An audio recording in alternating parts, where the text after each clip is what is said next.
Hello, my name is Corey Elliott. I'm the president and co-founder of the nonprofit organization, The Black Neighborhood. This documentary is titled What Bayview Was, Is, and Can Be, and is brought to you in partnership by The Black Neighborhood and Black Citizens. While focusing on the perspectives of Bayview senior citizens, we sat down with three phenomenal women, Miss Janice, Miss Marilyn, and Miss Barbara. They were kind enough to share their personal stories, experiences, and ideas with us all. We also sat down with prominent community figure, Damian Posey, also known as Uncle Damien. He highlights the importance of positive influences in the community and how he plays his part. My name is Barbara Givens Cohen. I'm originally from Baton Rouge, Louisiana. I came here at the age of about 24. Out of college. I went to work first with the Head Start program in the Western Addition, then with San Francisco Unified, where I worked for 45 years. And then I ran an after-school program for the city and county of San Francisco, the Western Addition Beacon. And since then, I have served as a consultant to a number of nonprofits around town. I love San Francisco. I love the Black community, so I have spent a majority of my time either in the Western Addition or in Bayview or in Ingleside. Black people came to Bayview during World War II. Many of them came because of the shipyard. Women came because men were at war. A lot of people came and they were able to go to work in the shipyard and other industries that supported the shipyard. When the war was over, the powers that be that had encouraged Black people to come to San Francisco caused the need to be lessened for people to work in the shipyard. The powers that be, we believe, intended that we would go back south. And there were more people who had come who fell in love with San Francisco and were not interested in going back home. Certainly things like the weather, the mere culture of an urban community that was so different from what we had been exposed to. In those days, we were more welcomed in San Francisco, and there were not only working opportunities, but there were opportunities for housing. There was opportunity for going to school. There is a difference in Bayview and Bayview Hunters Point as is seen by Black people who lived in Bayview. There was Bayview, the flatland, and Bayview up on the hill. And up on the hill was considered Bayview Hunters Point. Bayview was seen as an area of community where there were homeowners. Up on the hill, believe it or not, was where housing had been built for Navy people and then for Blacks, basically, who came to San Francisco to work in the shipyards. And so there was kind of an elitist attitude about those who lived in Bayview and those who lived in Bayview Hunters Point. The classism amongst Black people in the inner cities, though not spoken about enough, is a very real thing. We want to thank Ms. Barbara for that brief history lesson. Now, we'll take our attention towards post-World War II. And in doing so, I'd like to introduce Miss Janice Smith. My name is Janice Smith. I'm 63 years old. I was born and raised here in the Bayview. I've been here all my life. Child upbringing, even though it never was easy, it was 10 of us in the family, 5 girls and 5 boys. But like you say, back in the 60s, coming up, it was wonderful. We had a good childhood. We was able to play outside and slide down the hill on a cardboard, and everybody just got along. Bayview was a beautiful place to live, even though things have changed, but there still are good sides to it. They have redid our parks up here. So, but it's up to us to utilize them. We feel like a lot of things are not being done for us up here, but they are. We just need to utilize them. My favorite memory is when I got married and I was 9 years old to my boyfriend. And he's ended up being the father of my first child, my daughter. You know, we used to play hide and seek and just have fun. Back in the day, that was one of my favorite memories. I was 9 years old. That's a good memory of up here and how we all just got along. We got along, and if we all, it wasn't all perfect, we did bad, but if we did something wrong, that next parent could tap that butt and then send you home. Then your mama and your daddy gonna do it too. So, but that has a lot what's going on with our young children today. It's no guidance, for them.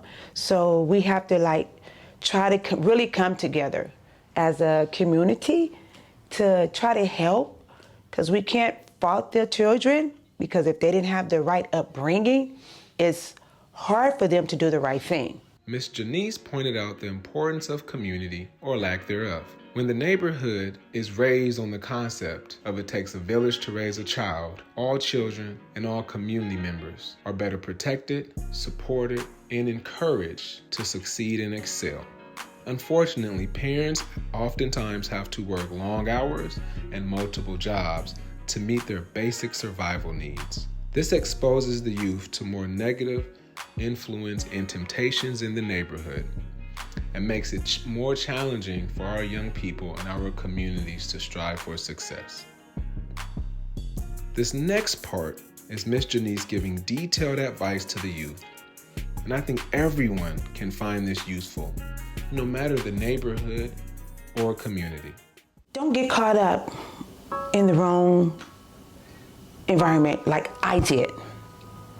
My mom and dad never smoked cigarettes, never drank, never used drugs. But all 10 of us did. And I'm a living testimony.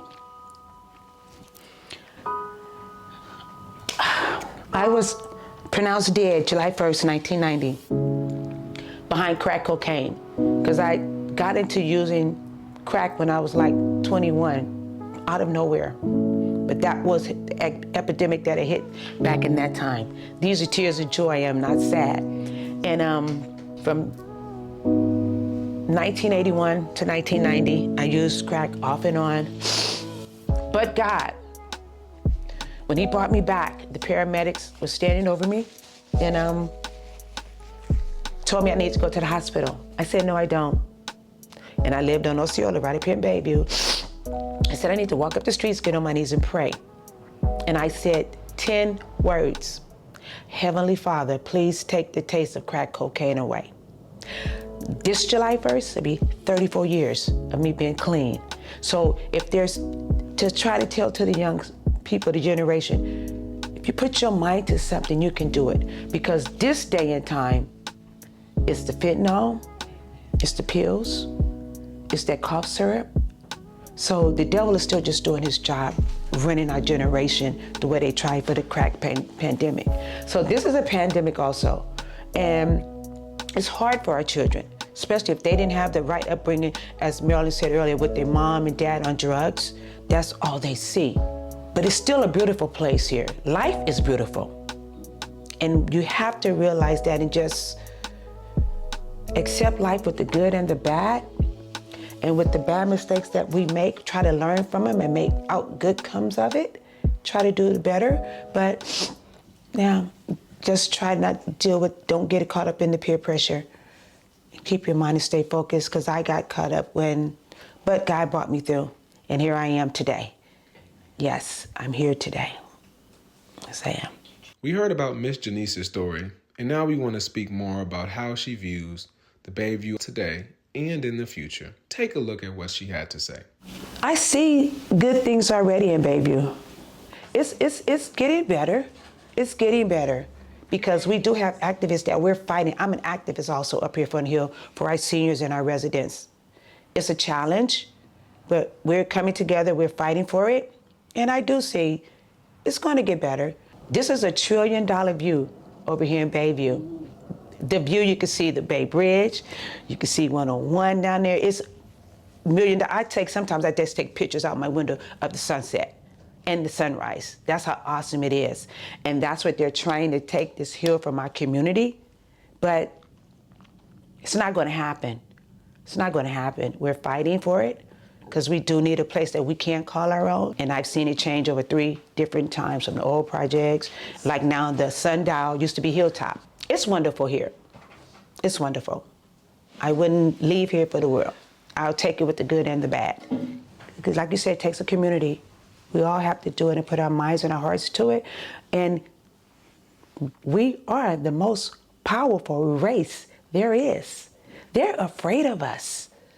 And if we was to come together, whoa, you know how much power that is?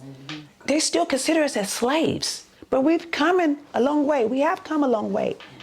They are so afraid of us. If we would just unite together, that's what the system and that other nationality is really afraid of. That's why they try to hold us down. But a change is gonna come. That change is coming. I was born by the river, okay, in a little tent, but that change is gonna come. It's coming. It's here. It's here. It's here. Okay. There we had Miss Janice touch on the importance of being involved within the community and details why she feels optimistic about the future of Bayview Hunters Point. Next, we spoke with our third and final elder, Miss Marilyn. Let's follow her as she shares her perspective on Bayview's Hunters Point, mentioning the past, the present, and the future. Good morning. My name is Marilyn Odom. I'm 67 years old. I'm a native of San Francisco. I've been here since 1956. I've lived in the Bayview off and on. My resident now is in the Bayview. I have seen the Bayview change quite a bit. Things have came and gone. We had an ice cream shop. We had our own bakery. We don't have none of these no more. Back in the day, you could go down to Candlestick, you'd have birthday parties. They just have celebrations down there. People all got together on the weekends and just loved on each other. There's all kind of different ways to get what we need, but are we using it? You know what I'm saying? If I have a dance class, I got to get girls to come to the dance class.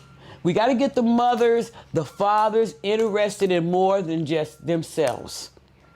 Growing up in Bayview was good. The weather was good. You had a lot of fun. There were things to go to. You go to the park and play.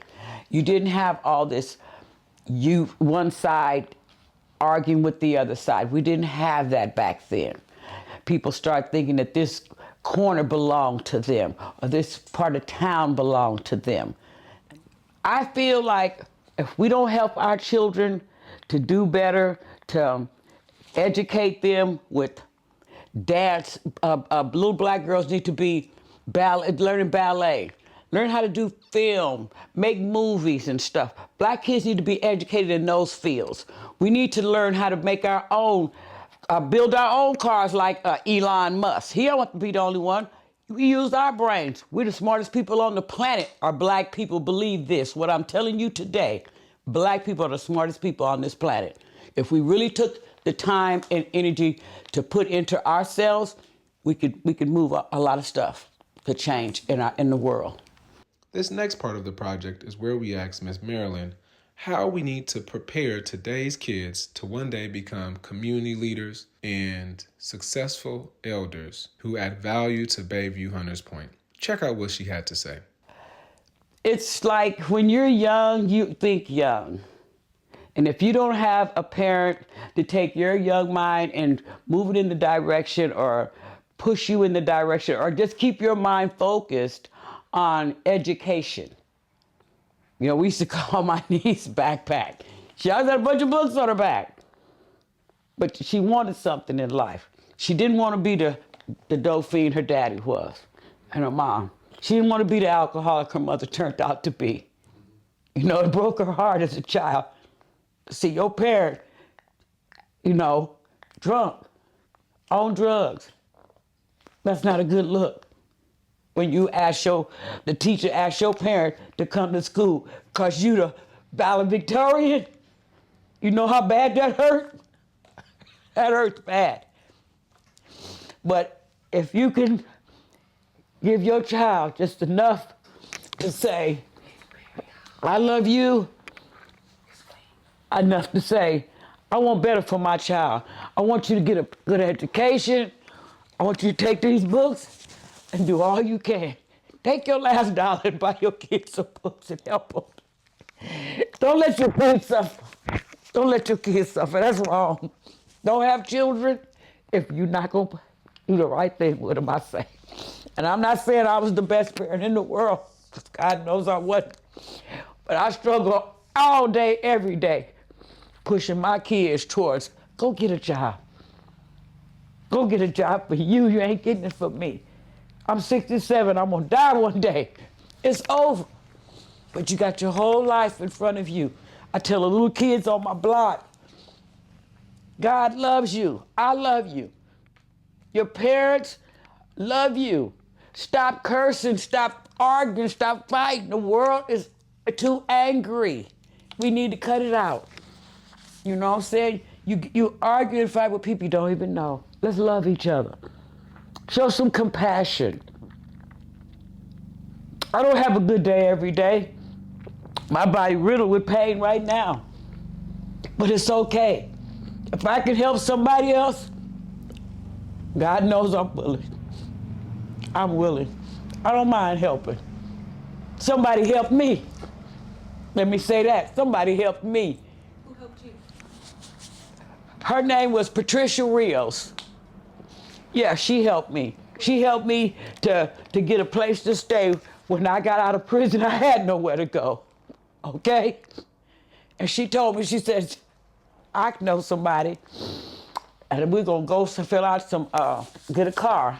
She got her friend's car, and she took me around. My first place was at 1190 Howard Street, my own studio. Yes, somebody helped me. And when I wanted to move, she told me, she said, Merle, I'll help you move to Bayview. It's nice over there. She said, they got a lot of stuff going on. I said, all right, and it was, I ain't gonna lie. We had fun. We'd go places, we'd go up to the YMCA, we go to the gym. They have, as a matter of fact, at the gym, they have, on Wednesdays, if you call in on Monday, they take seniors on senior trips. They have a cooking class for young girls and boys. They have exercise for seniors, sit and fit. They have the strengthening also. There's a lot of good things that go on in Bayview. You just gotta find out. Go dig them out. I call it dig out the nuggets. They got hidden gems up in here. Yes, there's some good things that's in Bayview, but if you don't focus on them, or you just sit in your house and say, I sure wish this would happen. It's not going to. Go outside sometime. Talk to some people. Ask, how can I help? How can I make a difference? That's all I had to say. Thank you. And I'm sorry for crying, but sometimes it just really touches my heart. It just do. You know, especially when it comes to kids. Ms. Marilyn really opened up and shared the importance of showing up for our kids, because it does start at home. This next guest is community activist and founder of the organization Us for Us. I'd like to introduce Uncle Damien. He shares his story and details what life could be like for young men and women in the Bayview area. He also explains his relationship with the community while being raised by his grandparents. My name is Damien Posey, affectionately known in the community as Uncle Damien, the people's champ, born and raised San Francisco, California. Primarily, Double Rock, Hunters Point, Bayview, but, my beautiful mother was a young teenage mother, so, housing was unstable. From the time I was 13 to 19, I never had a free birthday as a young man. I was either, in juvenile hall, in a group home, or locked up somewhere, or in a boys' school, so I never had no prom. I deprived my family of all of those years to celebrate me and stuff of that nature. So, it was definitely a learning process and a journey. I never had a relationship with my father. unfortunately, that's a common story where we come from in the communities. There's men around, but the fathers aren't as present as they are today, which I'm happy to say I've been seeing a more uptick of, the fatherhoods. But during my time, a male role modelship came from, the streets, from the community. The majority of the best parts of me came from my grandmother. She was such a regal and phenomenal Black queen, like I've never seen to this day. She was just a phenomenal individual, and I just hope that I'm making her proud right now. No matter what we was going through, no matter how bad I was being, she never gave up on me. And I think that, I got that from her, that never give up, because I work with a lot of young people who, a lot of people have given up on, because a lot of people gave up on me. I was a terrorizer, you know what I'm saying? I wasn't the worst of the worst, but I wasn't, you know what I mean? I wasn't a good son. I wasn't a good grandson, but she never gave up on me. And like I said, we always had somewhere to go. And as far as my mission, having this feeling of being able to help, have the ability to be a righteous leader, because unbeknownst to myself, I was a negative leader, like they say. You know what I'm saying? If you're not part of the solution, you're part of the problem. I was definitely part of the problem. When I had that epiphany, a warm feeling came over me. If not you, then who? You know what I mean? Somebody got to do it. After hearing Uncle Damien's heartfelt story, we finished up the interview by asking him how his relationship with seniors is today. Here's what he had to say. I got a great relationship with the seniors because of the great relationship I had with my grandmother and my grandfather. So we do a lot of work at my organization with seniors. I got an initiative this summer that's taking off, that's beautiful. You know what I'm saying? I got the young people bridging the gap with the seniors. I'm now the senior that I used to look up to, particularly with women who were in Bayview. I was an employee, a staff member, or assistant to the superintendent of schools. My job in 1970 was to desegregate the schools in Bayview. I was a young 24-year-old Black woman from Baton Rouge, Louisiana, who had really not experienced the kind of segregation that existed in the Bayview and in the Western Addition.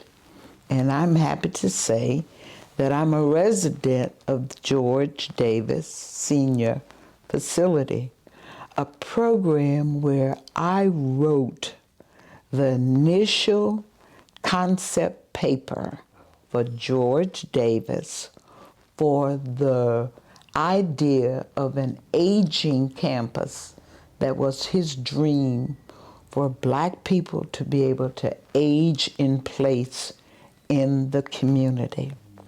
And I am happy to say I have come full circle. And now as a result of being in the Bayview, I'm eligible to live in the George Davis Senior Facility.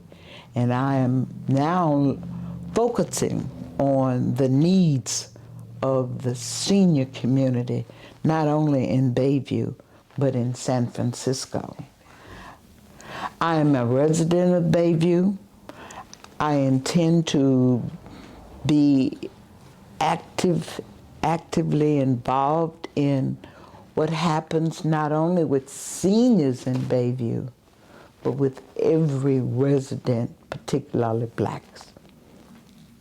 I'm one of the ones who moved to the Bayview because I was able to find affordable housing in the Bayview.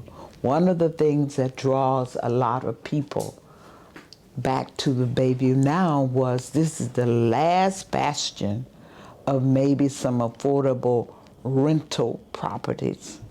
Our properties are being sold by the children of many of the residents who bought property in the Bayview, in this area where the shipyard was, where people were able to buy property in the Bayview area. And they had there would be a set of parents who had 3 or 4 children. When those parents died, the 3 or 4 children wanted their portion of the rental property. So all of us are aware of what redevelopment did to San Francisco. I think it's irreparable, but I think that we have to make the efforts. The businesses that were destroyed, the residents that were destroyed. I'd like to see more sustainability for the business, the small businesses that are now being established.